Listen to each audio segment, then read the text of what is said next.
예, 말씀 시작하도록 하겠습니다. 성령이 너희에게 임하시면 너희가 권능을 받고, 우리 첫 번째 시간에 우리가 무슨 얘기를 중점적으로 했느냐면, 모인 한 사람 한 사람께 성령께서 오시는 것이 그게 바로 권능을 받는 것이다.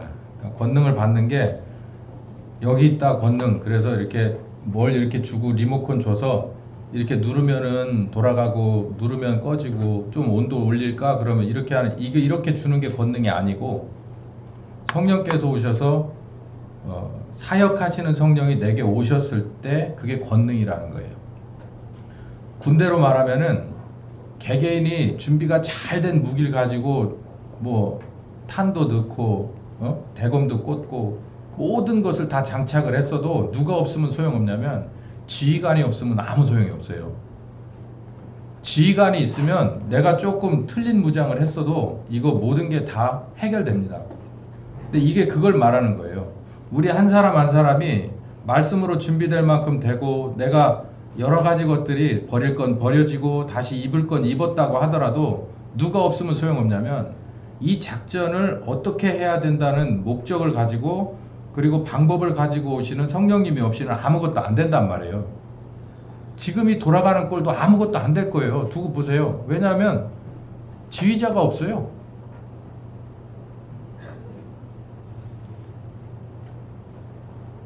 다시 말씀으로 돌아가서, 성령께서 그 한 사람에게 오신 그 자체는 하나님의 권능을 의미한다. 하나님의 힘을 의미한다는 거예요. 하나님의 힘을. 저기 나오잖아요. 그 강력한 하나님의 힘이다. 성령께서 오시면 그 자체가 힘이라는 거예요. 그러니까 능력의 종이 된다는 건, 저기 가서 한 40일 금식하면서 소나무 뿌리 한 뭐 일주일에 하나씩 뽑아낸 사람이 능력의 종으로 내려오는 게 아니고, 성령께서 조용히 임하신 예루살렘 교회의 120명의 성도들은 다 능력의 종이 되었던 거예요. 준비도 될 만큼 됐지만 성령께서 그들에게 오셔서 그들과 하나 되었어요. 그러니까 완전체가 된 거죠. 그래서 우리가 지금 이 말씀은 사실 굉장히 거의 끄트머리 간 말씀이에요. 오직 성령이 너희에게 임하시면 너희가 권능을 받고, 이거는 준비태세가 이미 끝난 군인들에게 이제 너희의 지휘관이 오시면 너희는 이제 하나님의 군대가 될 것이다, 이 얘기하고 맞는 얘기예요. 우린 지금 이 차원의 얘기를 하고 있어요. 그게 도대체 무슨 권능이냐, 어떤 능력이냐. 우리가 지난 시간에 얘기했죠. 그건 무궁한 생명의 능력을 말합니다. 에? 능력치고 뭐 별로 못 들어본 얘기인데, 이 얘기를 다시 말하자면 무궁한 생명의 능력은 살리는 능력이라는 거예요. 살리는 능력. 살리는 능력. 살리는 능력이 뭘까요? 반대가 있잖아요. 살리지 못하는 능력이 있고 살리는 능력이 있어요. 어떤 게 가장 크겠냐는 거예요. 살리지는 못해. 근데 옷은 입혀줄 수 있어. 살리지는 못해. 돈은 줄 수 있어. 살리지는 못해. 떡은 줄 수 있어. 살리지는 못해. 차는 한 대 사줄 수 있어. 그런 게 있고, 다른 건 난 잘 모르겠는데 내가 너를 살려줄 수 있어. 여러분, 어떤 게 좋습니까? 살리는 게 좋죠. 뭘 살려주냐? 우리가 다시 기본으로 좀 돌아가 볼 필요가 있어요. 여러분 이 자리에 오셨는데, 여러분 교회는 왜 댕기고 예수는 왜 믿습니까? 이 얘기를 우리 지난 수요일 날 아주 제가 외쳤어요. 여러분, 왜 우리가 교회 나오고, 왜 너는 왜 목사를 하고 있니? 너는 왜 대를 이어서 예수 믿는 집에서 그 전통을 이어가고 네 자녀에게 예수 믿으라고 강요하고 있니? 습관이냐? 일종의 정신질환이냐? 여러분은 어떻습니까? 여러분이 이 문제에 대해서 답이 없으면, 이 문제에 대해서 완벽하게 해결되지 않았으면 여러분은 살리는 능력 없어요. 교회 왜 와요? 예수 왜 믿어요? 오늘 같은 날 그냥 광화문에 나갈 수도 있고, 거기도 예배 이렇게 한다고 드려요. 헌금도 하고 뭐 일부는 예배로 한다니까. 그래도 돼요. 어디게 됐든 간에 목적의식이 정확하냐는 거예요. 답이 뭐냐? 답이 예수 믿고 구원받아서 천국 가려고가 답인데, 요즘 2024년, 2025년쯤에는 구원받아서 죄사함 받고 천국 간다는 얘기가 복음에서 거의 사라졌어요. 우린 여기서 대한민국의 국적을 받고 주민등록번호 받아서 서로 세금을 내기도 하고, 그리고 누군가를 도와주고 먹고 살고 여기서 자녀를 두고 교육하고 이러고 살지만, 우리가 교회를 다니고 예수를 믿는 목적은 이건 다 지나가는 거예요. 통일호, 옛날 통일호나 비둘기를 타면 천천히 지나갑니다. 지나갈 때 어떤 때는 모내기 하는 사람도 있고, 어떤 사람은 봄작물을 파종하는 사람도 있고, 어떤 사람은 장사하는 사람도 있고, 어떤 사람은 장례를 치르는 행렬이 있기도 하고, 그런 거잖아요. 우리 지나가는 거 똑같아요. 우리 다 똑같이 그 비둘기호 타고 여기서 저 서울에서 부산까지 세워라 세워라 가는 거예요. 돌아오지 못할 길을 가는 거예요. 그러니까 우리들 중 누구도 이 비둘기호 타고 내려가는 것과 같은 인생에서 벗어난 사람이 있어요? 어떤 사람은 첫 번째 정거장에서 끝났고, 어떤 사람은 종착역까지 가고도 좀 한참 있다가 끝나기도 해요. 우리 인생이 그 틀에서 벗어난 사람이 있어요? 근데 우리는 뭘 중요하게 생각해요? 다음 역은 어딘데, 다음 역이 어떻든 간에 금방 또 지나가요. 지금 이 상황도 이 상황의 이 흐름에 타서, 이 바람에 편승해서 같이 좌측으로 날아가기도 하고 우측으로 날아갈 수도 있습니다. 근데 우리나라 역사상 이런 일이 어디 한두 번 있는 게 아니에요. 이보다 훨씬 더 심각한 일이 있었어요.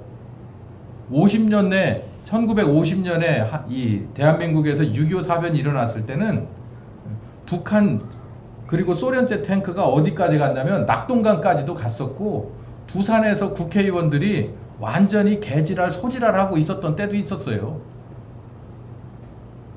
거기에 비하면 지금은 뭐 좀 위험하긴 하지만, 그런 상황은 항상 돌아가고 또 돌아가요. 역사의 수레바퀴는 그냥 아무나 알아서 힘이 돌리는 게 아니라 우리 예수님이 돌리고 있기 때문에. 중요한 건 뭐겠어요? 이 바람을 탈까 저 바람을 타야 하나, 이게 중요한 게 아니라 예수님이 지금 이 세상을 어떻게 보고 있는가, 그 각도를 빨리 눈치를 채는 거, 그게 신앙생활을 한 고수가 아니겠습니까? 그 제가 말씀드리잖아요. 여러분 찬송을 했어요. 아무것도 두려워하지. 내가 여기 앉아서 내가 인도자를 욕하는 게 아닙니다. 그 곡을 욕하는 게 아니에요. 제가 이 속으로 끌어올랐어요. 이 사람들이 뭘 알고 지금 두려워하지 말라고 하는, 마인드 컨트롤 아니야? 지금? 혹시? 그런 곡들이 많아요. CCM에서 주어가 빠진 곡. 그냥 무조건 잘 될 거래. 축복송. 그냥 무조건 축복한대. 너를 사랑한대. 주어가 빠졌어. 주어가. 목적어도 빠졌어. 그냥 좋은 것만 갖다가 던져요. 여러분, 이 상황에서 그냥 우리가 모든 걸 다 지켜줄 거라고만 하면은 지켜집니까? 차라리 그럴 거면 광화문에 나가는 게 현실적인 거예요. 그리고 현금 모아두고 눈치 봐서 한국을 뜨거나, 그게 현명한 짓이라고. 근데 대부분의 교회가, 목사들이, 성도들이 다 그 수준에서 오늘도 주여를 외치고 있을 거라고. 교회는 예수 믿고 우리 때 말로 천당 가려고 믿는 데입니다. 그 과정에서 어떤 일이 있을 수 있어요. 밥 못 먹는 춘궁기가 있을 수도 있고, 요즘 때처럼 음식물 쓰레기가 창궐하는 그런 때도 있을 수 있습니다. 그러거나 저러거나, 봄이거나 여름이거나 가을이거나 겨울이거나 상관없이 우리들의 목적은, 그리고 우리를 위해서 예수를 대속의 십자가의 제물로 주신 하나님의 목적은 우리를 구원하는 거예요. 천국 가는 거라고. 천국 가는 거. 에이, 그런 진부한 얘기 요즘 세상에, 미안하지만 세상이 어떻게 돌아가는 것과 진리는 전혀 상관이 없어요. 진리는 프레임이에요. 이 세상을 딱 버티고 있는 기둥이라고. 그 기둥이 없어지지가 않아요. 그 기둥이 없어지면 하나님이 아니세요. 그러니까 여러분의 목적은 정말 내가 복음을 믿어서 회개하고 복음을 믿어서 하나님 나라 가려고 하는 거냐라고 하는 거가 내 목적이냐, 이 기본으로 돌아가 봐야 돼요. 내 삶의 분별력은 좀 있나? 천국 갈 사람이, 천국행 비행기표 딱 사는 사람이, 천국 시민권을 가진 사람이 천국 시민답게는 살고 있나? 분별력이 있나? 결정력이 있나? 인내력이 있나? 자, 여기서부터 우리는 정말 물음표가 나오게 되어 있습니다. 교회가 우리나라에 몇 개예요? 목사가 몇 명이고 신학교가 몇 개입니까? 교파가 몇 개예요? 천주교는 빼더라도 개신교가 도대체 얼마나 많습니까? 우리가 천국 갈 만한 시민권을 받은 사람이라면 우리가 천국 시민으로서의 분별력과 결정력, 인내력이 있습니까? 있어서 이 모양인가요? 답은 다 나왔잖아요. 이 마지막 질문이 정말 따갑습니다. 지금이라도 주님이 나를 부르신다면, 정말 이거는 은혜 받은 개인들만 고민할 수 있는 질문이에요. 나이가 많다고 해서 내게 있어서 죽음은 정말 먼 나라 이야기일 것 같은 사람도 있어요. 답답한 사람이죠. 근데도 그냥 비교적 젊은 사람인데도 어렸을 때부터 이 죽음이란 문제에 대해서 굉장히 고민하고 바로 옆에 있다라는 거. 여러분, 지금 전쟁은 아니더라도 우리가 이시 조선 시대에만 살았어도요, 하루 한 날 밥 먹고 편안하게 저녁 때 다시 집에 가서 자고 그 다음날 아침에 일어난다는 게 누구에게나 예정돼 있던 게 아닙니다. 병들어서 죽을 수도 있고 상전한테 쳐맞아 죽을 수도 있고요. 노역으로 끌려갔다가 거기서 불구병신 돼가지고 들어와서 시름시름 앓다 죽을 수도 있어요. 근데 우리는 지금 비교적 안정된 생활을 합니다. 20대 건강하고 30대 건강해요. 그게 많이 망가지긴 했지만 그 틀이 우리들에게 있어서는 하나의 그런 이 기본 논리가 돼버렸어요. 그래서 예외 몇몇 경우를 제외하고는 우리들에게 있어서 죽음은 먼 나라 얘기인 거예요. 근데 진짜 그래요? 진짜 그래요? 저는 안 그래요. 저는 바로 그걸 느낍니다. 오늘이라도 주님 나를 부르신다면 내가 주님 앞에 모든 것 다 놓고 미련 없이 여한 없이 가야 돼요. 속절없이. 그냥 오라니까 가야 된다고. 그럼 가면 내가 뭔가 부족한 걸 다시 털어낼 수도 없고 닦아낼 수도 없고 내가 뭔가를 보탤 수도 없는 상황이 됐을 때 그냥 이 모습 이대로 간다면 평가를 하실 거 아니에요. 그러면 내가 진짜 교회 다니고 예수 믿은 보람이 있는 거냐? 이 생각을 하게 된다고요. 근데 이 세 가지 질문에 대해서 깡그리 잊어버리고 광화문에 가시지 말란 얘기예요. 가더라도 이 문제가 정확하게 해결 나셔서 가셔야 됩니다. 왜냐하면 광화문보다 중요한 건 이거니까. 예? 예수님에게 있어서 우리나라가 정말 이렇게 구렁텅이로 빠지는 것을 원하시지 않을 거예요. 예수님의 속을 누가 어떻게 합니까? 원하시더라도 우리가 그걸 어떻게 막아설 수 있어요? 근데 확실한 거 한 가지는 뭐냐면 아버지가 아들을 십자가에다가 내몰아서 죽이면서까지 원했던 게 있어요. 만고불변의 법칙이야 이게. 그게 바로 복음이에요. 니들이 회개하고 그 예수를 믿어서 거듭나서 성령님 따라서 천국 백성 되라고 한 것은 그때나 지금이나 창세기 3장의 시점이나 지금이나 변한 게 하나도 없어요. 그러면 뭐가 여러분 우리에게 우선이어야 합니까? 이게 우선이어야죠. 이게 우선이면 내 주변이 정결하게 되고 환하게 될 걸 믿으시기 바랍니다. 우린 빛과 소금이잖아요. 빛과 소금이 똑바로 되잖아요. 그러면 내 주변부터 어두운 곳이 없어요. 암암리가 없어진다고. 암암리가. 내가 일하는 사업체와 내가 일하는 직장과 내가 있는 가정이 암암리가 없어. 그늘진 데가 없다고. 뭔가 거기만 들어가면 왠지 뭐 이런 게 없다고요.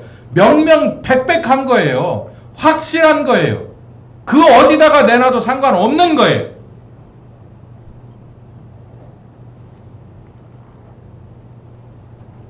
우린 기본부터 잘못돼 있죠. 그래서 제가 이걸 썼잖아요. 곤계랑 신앙이라고. 골아버린 계란. 수정은 잘 됐는데 이게 병아리로서 이렇게 튀어나와야 되는데 그러지 못하고 속에서 썩어버린 거예요. 뭔가 이유 때문에. 이 대한민국의 교회는 이 문제에 대해서 굉장히 고민해야 됩니다.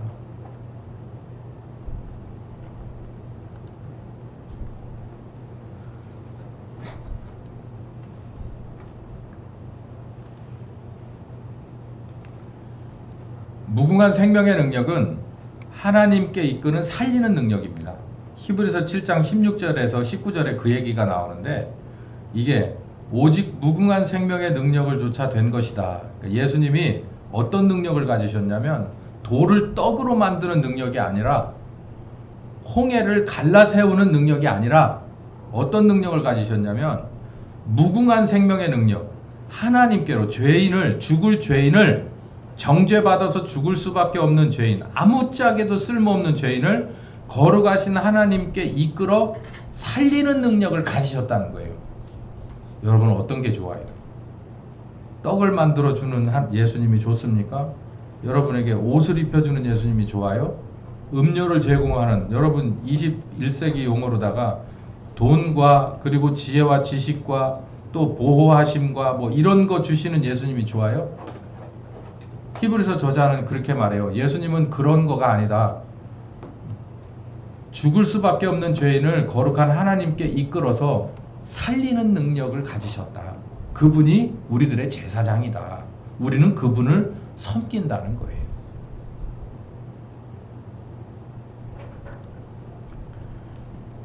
진정한 회개가 필요합니다. 회개도 이게 할 말이 많죠. 믿음도 할 말이 많고요. 진정한 회개는 제가 여기도 발췌했을 텐데요. 누가복음 3장 8절에 회개에는 열매가 있어야 돼요. 열매가. 이게 마치 약속어음을 발행하는 것과 똑같은데 너 잘해서 잘못했어. 애들한테 딱 종아리 걷어. 그러고서 여기다가 테이블 위에다 올려놓고 너 잘했어 잘못했어. 정색하고 얘기하면 애들이 뭐라고 얘기합니까? 두 종류죠. 하나는 입국 딱 짓고 하나는 그냥 애초부터 징징 짜고 종아리 걷으면서 회초리 찾아오면서부터 울고불고 잘못했다고 비는 두 종류가 있어요. 입국닷은 좀 때려주세요. 눈물 나고 잘못했다 소리 나올 때까지. 근데 잘못했다는 놈을 종아리를 또 막 한 10대 정도 팰 수는 없잖아. 그러니까 어떻게 해요? 너 다음에 이러면 어떡할 거다. 진짜로 호되게 쳐맞을 거야. 회개가 그거예요. 하나님이 그런 거예요. 회초리 딱 갖다 놓고 너 잘했어 잘못했어. 제가 하면 저하고 싸움 나겠죠. 하나님이 회초리 갖다 놓고 여러분한테다가 앉혀놓고서 너 잘했어 잘못했어 정색하시면 그 앞에서 그냥 확 주저앉지 않을 사람은 없습니다. 하나님이시고. 회초리를 갖다 놓을 때는 여러 가지 걸 갖다 놓을 수 있어요. 특히 정말로 말 안 듣는 사람한테는 자식 문제를 앞에다 갖다 놓습니다. 자식 회초리 갖다 놓으면 그냥 훅 주저앉아 버려요. 대부분 100%야 100%. 그리고 두 번째 자주 쓰시는 게 이 질병의 회초리를 갖다 놔요. 또 사람의 관계의 회초리를 갖다 놓기도 하고 여러 가지 것들을 갖다 놓거든요.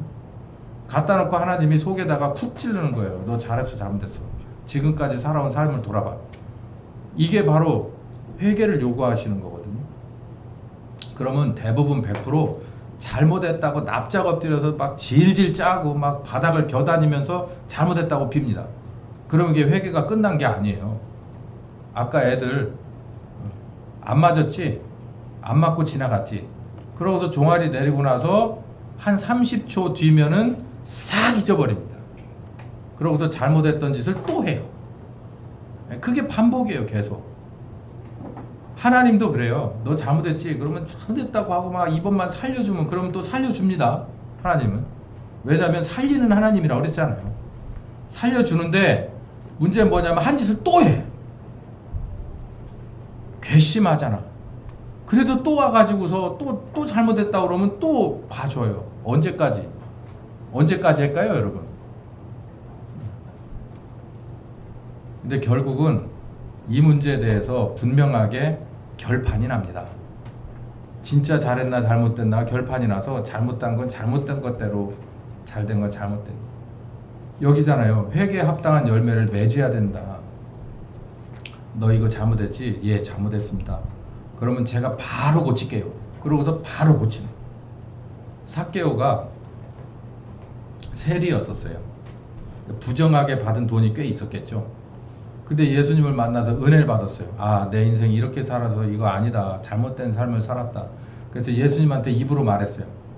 예수님, 제가 가만히 돌아보니까 인생 잘못 살았습니다. 뭘 그렇게 잘못 살았니?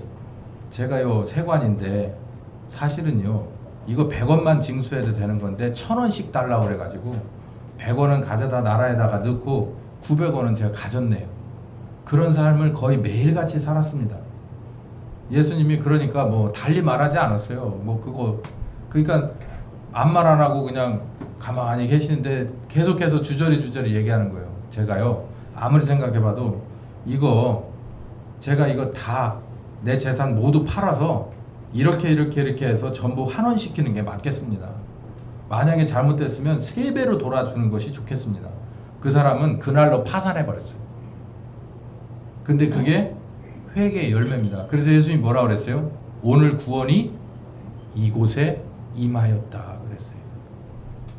대단한 얘기잖아요. 구원이 임했대.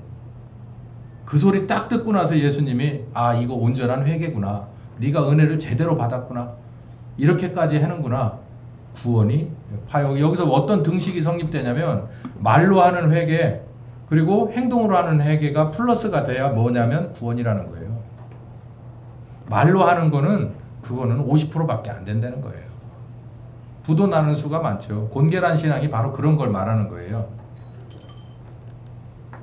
똑바로 회개해라. 뭐? 행동으로. 회개했으면 행동으로. 그리고 두 번째는 믿음인데요. 믿음도 필요할 때만 믿는 사람이 있어요. 필요할 때만.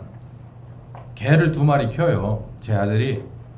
근데 이 새끼들이 지 주인을 별로 이렇게 하여간 극과 극이에요. 하나는 지 주인만 만나면 그냥 어떻게든지 가랭이로 들어가고 막 나오고 그 앞에서 막 놀자고 하고 자기 안 쳐다보면 안 쳐다본다고 와가지고 막 핥아대고 하는 놈이 있어요. 한 놈은 저 구석에 있는 저 작은 화장실에서 빼꼼히 내다봐요. 먹을 거 주나 안 주나. 그리고 먹을 거 바시락바시락 거리면 이렇게 있잖아요. 걔들 이렇게 기지개 키잖아. 이렇게 기지개 키고 시동을 겁니다. 그래가지고 슥 와가지고서 나도 하나 그래가지고 입에다 물고 가요. 그러고 와보라고 소리를 아무리 질러도 안 와. 네가 그런다니까요. 저 새끼 치워라. 저 어떻게 주인 어떻게 치워? 아빠는 그런 소리 하지 마. 저거 주인을 못 알아보잖아. 응? 내가 뭘 들고 있어야만 그게 주인이지. 원래 세상이 다 그런 거 아니요? 그냥 그러고 웃고 말아요. 제가 지금 생각해도 그놈 새끼는 참 별로야. 믿음도 그래요. 내가 뭔가 필요하니까 거기 나와가지고 주세요. 내가 믿어요. 내가 아시잖아요. 막 그러면서 막 이래요. 그러고 이 상황이 싹 극복이 되면은 그냥 조용히 그냥 입 싹 닫아요. 그리고 또 필요하면 또 와요. 잘못된 거라는 걸 가르쳐 줘야 돼요. 그래야 살리는 겁니다. 이거 그대로 놔두면 죽어요. 곤개란 데서 죽는다고. 그러니까 이거 잘못됐다. 회개에는 반드시 열매가 있어야 되고 믿음은 항상 더 깊어지고 넓어져야 되는 것이다. 믿음은 기쁠 때나 즐거울 때나 슬플 때나 아플 때나 그 언제라도 변함이 없는 거다. 하나님이 너를 그렇게 생각하기 때문에 너도 하나님을 그렇게 믿어야 된다. 이걸 가르쳐 주는 것이 살려주는 거예요. 두 번째는 예수님을 믿을 거면 제자가 돼야 된다는 거예요. 제자. 여러분 공사판에서 한밭집이 있습니다. 한밭집에 가면은 아침에 메뉴 해가지고 일주일 메뉴가 이렇게 좀 바뀌어가면서 맛있게 잘 해줘요. 비교적. 근데 한밭집에 가서 먹는 밥이 그냥 밥입니다. 그냥 그 공사 현장에 갔다 그러면 아, 이 공사 현장에서 오늘 수요일이니까 돈가스 해주겠구나. 또 저쪽 현장을 가면 아, 내일 목요일이니까 거기는 두부 두루치기 해주겠네. 그냥 그래서 필요할 때마다 거기 그냥 들려서 맛있게 먹고 또 딴 데로 떠나는 거예요.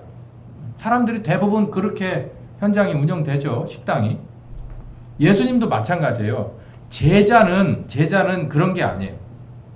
필요에 따라서 예수님을 만나고 그 일이 끝나면 또 딴 데로 옮겨가고 이러는 게 아니에요. 제자는 예수님께 바짝 달라붙어 가지고 처음부터 끝까지 스승을 배우는 겁니다. 하다못해 그분의 말투, 그분의 식성, 그분의 걸음걸이까지 배워요. 그러니 그분의 속내를 꿰뚫어 보려고 얼마나 노력을 하겠습니까? 제자가 돼야 된다는 거예요. 예수 믿어서 내가 구원을 받으려면 그분의 제자가 돼야 된다는 거예요. 그래서 여기 얘기해 놨잖아요. 구원을 위해서 너희는 나를 따라와야 돼. 뭐 하지 말고 떡이 없으니까 떡을 주는 때만 이 구내식당 찾듯이 그런 식으로만 찾으면 안 되고 너희는 내게 바짝 달라붙어서 내 제자가 되기 위해서 네 구원을 이루기 위해서 너는 나를 따라와야 돼 라는 것을 가르쳐 줘야 돼요. 여러분, 예수님이 교회에서 소외되어 있는 것 같은 느낌을 많이 받습니다. 왜 소외받냐면 예수님의 의도는 나는 얘들을 이렇게 끌어주기 위해서 왔는데 모두는 달라. 나는 그런 예수님 따라오라고 한 거 아닌데, 나 목말라서 왔는데, 나 배고파서 왔는데, 나 그냥 습관성으로 왔어. 안 가면 우리 집사람이 눈을 기니까 왔어. 어? 그거 잘못됐다는 거예요. 네 구원을 위해서 나를 따라와야 돼. 심각한 문제야 라고 얘기하는 거예요. 네가 내 제자가 되기 위해서 나를 따라와야 돼. 이거 굉장히 심각한 문제야. 근데 우리는 개붓하게 생각하게 와요. 어떻게? 오늘 못하면 내일 하지. 내일 못하면 내년에 하지. 해도 좋고 하면 더 좋고 안 해도 할 수 없고 해도 그만 안 해도 그만. 이거 죽어요. 죽습니다. 그거 죽는다고 가르쳐 줘야 돼요. 너 예수 믿으려면 정말 네가 구원받기 위해서 예수님을 따라야 돼. 네가 예수님의 제자가 되기 위해서 따라야 돼. 너 있는 모습은 너무 가벼워. 너의 믿음은 너무 가벼워. 너의 신앙생활은 너무나도 각이 잡혀 있지 않아. 이거 가르쳐 줘야 돼요. 제가 여러분에게 20년 동안 가르쳐 준 겁니다. 20년 동안. 이제 3일 후면 1월 1일이에요. 그날도 여러분 나오시라고 얘기했으니까 그날이 우리 교회가 26년째 되는 21년째 되는데 21년째 지금이 20년으로 이제 21년째로 들어가는 날이에요. 엄청 오래됐어요. 20년 동안 제가 목 놓아 외친 거예요. 여러분 이래야 삽니다. 여러분의 신앙생활은 더 무거워져야 합니다. 여러분의 신앙생활은 각이 잡혀 있어야만 합니다. 구원받기 위한 것은 여러분 이런 식이 아닙니다 라고 하는 걸 계속 얘기했어요. 제자가 돼야 됩니다. 구경꾼이 아니고 제자가 돼야 됩니다. 예수님이 그걸 원하십니다 라고 계속 얘기했어요. 그걸 가르쳐 줘야 합니다. 그게 무궁한 생명인 게 살리는 능력인 거예요. 살리는.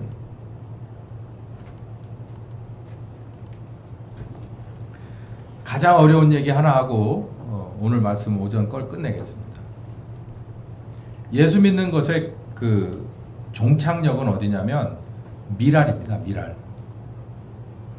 미랄은 여기 요한복음 12장에 잘 나와 있는데 요한복음 12장은 제가 설교에서 여러 차례 말씀드렸다시피 어떤 배경이 가지고 있냐면 헬라에서 그냥 제 상상에는 헬라 중앙정보부 애들이 예수님을 찾아왔어요.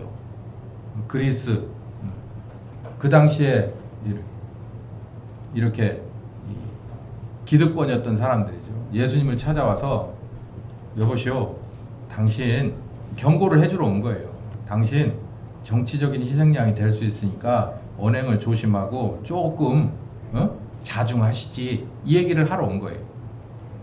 그래서 빌립한테 가가지고서 내가 니네 스승을 만나서 내가 누군데 라고 명함을 주고 그렇게 얘기를 하는 장면인데 예수님이 그 얘기를 들었습니다. 저기 와서 바깥에 누가 찾아왔는데요, 됐다고 해라. 알았다고 그냥 보내드려라. 그리고 나서 하신 말씀이에요.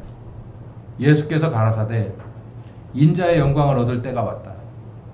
바야흐로 지금 이제 내 인생에 있어서 크라이막스가 여기 왔다. 내가 진실로 진실로 너희에게 이르노니 한 알의 밀이 땅에 떨어져 죽지 않으면 한 알 그대로 죽으면 많은 열매를 맺는다. 자기 생명을 사랑하는 자는 잃어버릴 것이고 이 세상에서 자기 생명을 미워하는 자는 영생토록 보존되리라. 요 녹색과 노란색으로 분리해 놓은 건, 녹색은 예수님이 가신 길이에요. 우리가 예수님을 스승으로 모시고 제자로서 따라가야 되니까 예수님이 이 길을 갔으면 우리도 이 길을 따라가야 된다는 얘기예요. 예수님이 지금 그 얘기를 하고 있거든요. 내가 한 알의 밀로서 내가 이렇게 십자가에 죽어야 된다는 거 나도 알고 있다. 그러나 한 알의 밀알의 심정으로 아버지의 거룩하신 뜻을 이루기 위해서 내가 그 길을, 내 생명을 들고 간다. 근데 니들도 그렇게 해야 된다.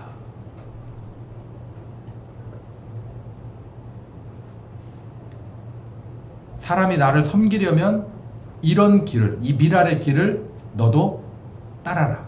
네가 나를 섬기냐? 그럼 여기까지 따라라. 나를 섬기면 내 아버지께서 그 사람을 귀하게 여길 것이다.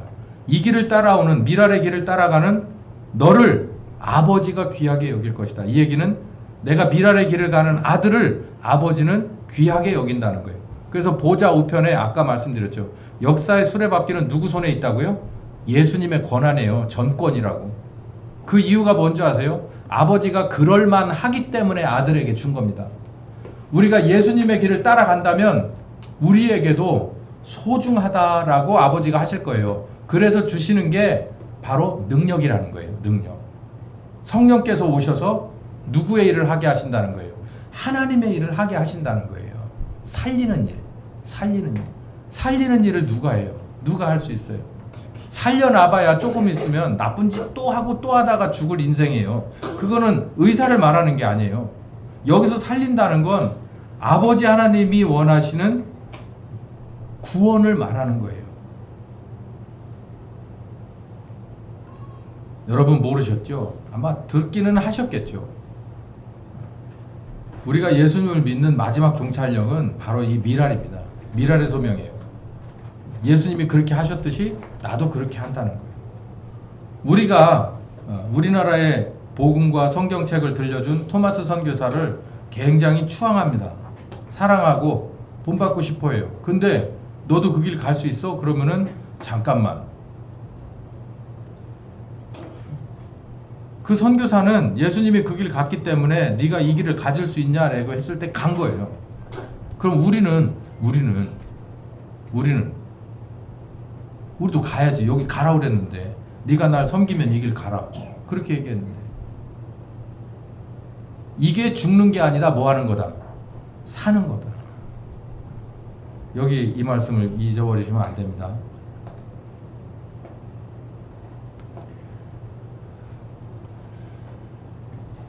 자기 생명을 사랑하는 자는 뭐 할 것이라고 그랬어요? 잃어버린다고 했어요. 자기 생명 갈고 닦아봐야 잃어버린다는 거예요. 근데 세상에서 자기 생명을 미워하는 사람은 영생토록 보존될 것이다 라고 그랬어요. 여러분 다 아시는 사형리잖아요. 내가 생명을 아무리 갈고 닦고 보존해봤자 요즘 100세 시대라니까 제가 한 20년 더 드릴게요. 120년쯤 되면 죽을 거 아니에요. 100세 시대라니까. 그러면 그냥 그걸로 끝난다는 얘기예요. 그런데 여기 보면 이 세상에서 자기 생명을 미워한 사람은 어떻게 한다는 거예요? 영생토록 보존된다는 거예요. 누가 하시겠습니까? 아버지가 하죠. 우리가 가야 할 길은 정말 이토록 험하고 멉니다. 그래서 예수님이 그랬어요. 신앙생활하는 거, 생명으로 가는 길은 좁을 뿐더러 그리고 많은 사람들이 그걸 싫어한다고 그랬어요. 이렇게 어려운 길이니까 싫어하죠. 그러나 살려면 이 길 가야 돼요. 많은 사람들이 그냥 이게 인생이야, 이게 신앙생활이야 라고 하는 그 정도 수준으로 가가지고선 아니에요. 여기 가만히 이게 어디 성경 말씀 아닌데 어디 한 군데라도 있습니까? 이 살리는 건 이런 거다라고 하는 복음, 살리는 복음은 바로 이런 거다. 아는 것뿐만 아니라 우리가 걸어내야 된다라고 하는 걸 가르쳐 줘야 돼요. 그래야 그 사람이 삽니다. 그래서 같이 그 일을 하자는 거예요. 예수의 증인 되자고 하는 거예요. 예수의 증인 되기 위해서 성령께서 우리에게 오시면 우리는 우리가 감히 상상할 수 없는 능력의 종이 되는 거예요. 초대교인들처럼. 그리고 우리 후세를 위해서, 그리고 아버지의 뜻을 위해서 자기의 목숨을 초계와 같이 던져버린 우리 신앙의 선배들처럼. 여러분은 어떻습니까?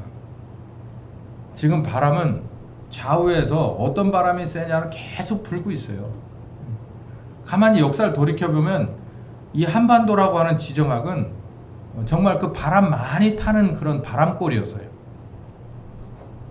그런데 분명한 가지는 역사의 수레바퀴는 바로 하나님의 아들이 쥐고 있고, 그 하나님의 아들은 당신을 따르는 자, 당신이 눈여겨볼 만한 사람과 그 교회 하나 때문에 하나님은 바로 그 나라를 보존하실 거라고 저는 믿습니다. 하나님만 하실 수 있는 일이고 하나님이 하실 일이에요. 당신의 뜻을 이루기 위해서. 여러분은 어떻습니까? 2025년은 위기입니다. 위험하기도 하지만 기회이기도 해요. 우리가 볼 때는 위험한 상황이 많을 거예요. 그러나 하나님이 봤을 땐 기회입니다. 타작마당을 가만히 머릿속에 두어보세요. 타작마당 요즘이야 콤바이너로 한번 쓱 밀고 끝나지만, 예전 같으면 정말 난리 그런 난리, 먼지 난리, 막 사람들 막 엉기성기 모여서 타작은 정말 어지럽습니다. 그리고 장비들 때문에 위험해요. 애들은 주변에 오면 안 되죠. 아주 숙련된 사람들만 와서 아침부터 밤 늦게까지 밥 먹는 시간을 아주 조금 제외하고는 허리가 부러져라고 일을 합니다. 그러나 그 추수가 있어야 한 해가 끝나는 거예요. 우리 아버지 하나님도 이 혼란, 우리가 볼 때는 이 혼란 속에서 뭘 하시기를 원한다고요? 쓸만한 것들을 고르기를 원하는 거예요. 그 안에 다 들어가시길 예수님의 이름으로 축원합니다. 그 일이 끝나기 전까지는 우리가 쉽게 상하지도 않을 것이고 쉽게 넘어질 수도 없을 것이고 그렇게 하게 놔두시지도 않을 거예요. 어떻습니까? 이 말씀 무서운 말씀 아닙니까? 더군다나 이 상황에 이 말씀이 여러분에게 두려움을 제어하고, 그리고 여러분에게 목적을 바로 세우고 여러분에게 발과 발목에 힘을 주는 말씀이 아닙니까? 기도합시다. 귀하신 하나님, 오직 주님밖에 없습니다. 주시는 말씀밖에 없습니다. 이 말씀 꼭 붙잡고 성령님과 더불어 더 많이 배우고 훈련되어서 우리 주님이 원하시는 한 사람과 가정과 교회가 되기를 바랍니다. 아버지의 뜻을 다 이루시옵시고 영광 받으시옵소서. 지금은 우리 주 예수 그리스도의 은혜와 아버지 하나님 극진하신 사랑하심과 성령님의 교통하시는 역사가 이제 위기의 순간에 이 귀한 말씀 꼭 붙잡고 성령님 따라 예루살렘서 땅끝까지 가길 원하는 한 심령과 가정과 교회 후에 함께 하시길 예수님의 이름으로 축원하옵나이다. 아멘.